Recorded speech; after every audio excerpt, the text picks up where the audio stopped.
இந்த வீடியோக்குள்ள போறதுக்கு முன்னாடி நம்ம சேனலை சப்ஸ்கிரைப் பண்ணாதவங்க சப்ஸ்கிரைப் பண்ணிடுங்க. பக்கத்துல இருக்க பெல் பட்டனையும் கிளிக் பண்ணிக்கோங்க. வாங்க வீடியோக்குள்ள போகலாம். எதிர்நீச்சல் தொடர்கிறது சீரியல்ல ஈஸ்வரியோட வரவுக்கு அப்புறம் ஆதி குணசேகரன் ஆளை மாறிட்டாரு. தன்னோட மனைவிக்கு மரியாதை தரணும் அப்படின்னு தம்பிகள் கிட்ட சொல்லியிருக்காரு.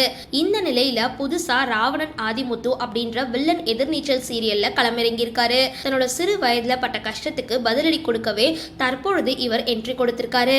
இவருடைய வருகையை அறிஞ்சு கொடூரமான ஒருத்தன் வரப்போகிறான், அதுக்காக எச்சரிக்கையா இருக்கணும் அப்படின்னு கலெக்டர் மதிவாணி சொல்லியிருக்காங்க.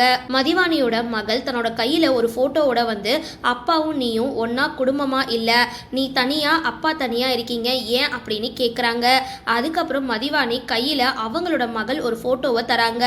அது ராவணன் ஆதிமுத்து மதிவாணியோட திருமண புகைப்படம். ஆமாங்க, ராவணன் மதிவாணி ரெண்டு பேரும் கணவன் மனைவி.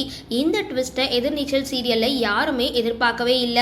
ராவணன் ஆதிமுத்துவோட என்ட்ரி, அவங்க மதிவாணியோட கணவர் அப்படின்னு தொடர்ந்து பதபரப்பான நகரும் எதிர்நீச்சல் சீரியல்ல அடுத்து என்னென்ன சுவாரஸ்யமான விஷயங்கள் நடக்க போகுது அப்படின்றத பொறுத்திருந்து தான் பார்க்கணும். சரி, இந்த வீடியோ பத்தின உங்களோட கருத்துக்களை கீழே கமெண்ட் பாக்ஸ்ல போஸ்ட் பண்ணுங்க. வீடியோ பிடிச்சிருந்தா லைக் பண்ணுங்க, ஷேர் பண்ணுங்க, மறக்காம டிபி காபி சேனலை சப்ஸ்கிரைப் பண்ணுங்க.